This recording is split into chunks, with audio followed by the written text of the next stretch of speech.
Ini boleh buatkan saya masuk neraka, kau tahu tak? Sebab apa? Sebab nak kena menyumpah aje. Ha? Dah lah kau punya kertas satu tu.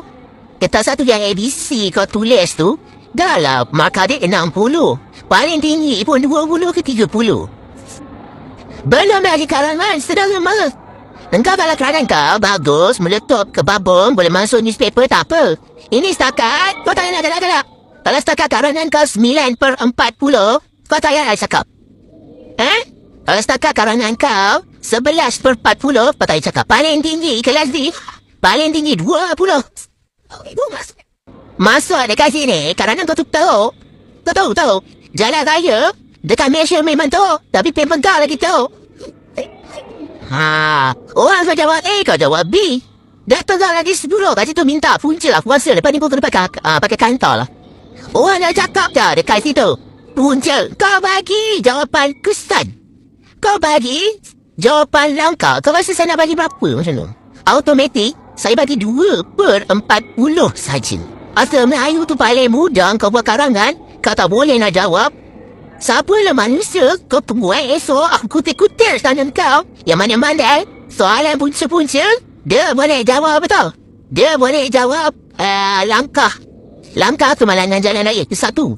Ada hamba Allah, saya tak tahulah dia terasa ke tidak. Dia dah cerita dalam pengalaman anda.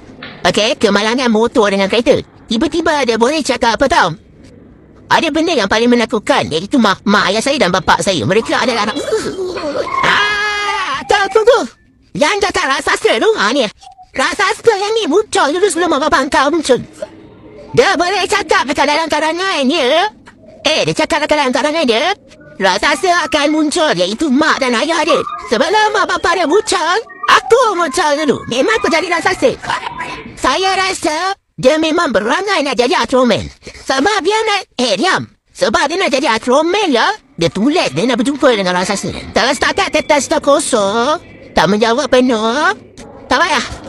Kalau setakat nak merapu-rapu, cakap tiba-tiba pula kereta berlanggar dengan motor. Rupa-rupanya itu mimpi. Kau tak payah cakap dengan saya. Siapa makan ciri dia terasa pedas. Saya tak mention nama sesiapa pun. Ingat saya akan pastikan awak turun kelas. Katanya dia layak dapat 40. Tapi saya tak nak bagi sebab takut dia liak dan tak boom. Tapi bila aku tengok awak dia bunyi kertas, ya Allah, istighfar panjang aku.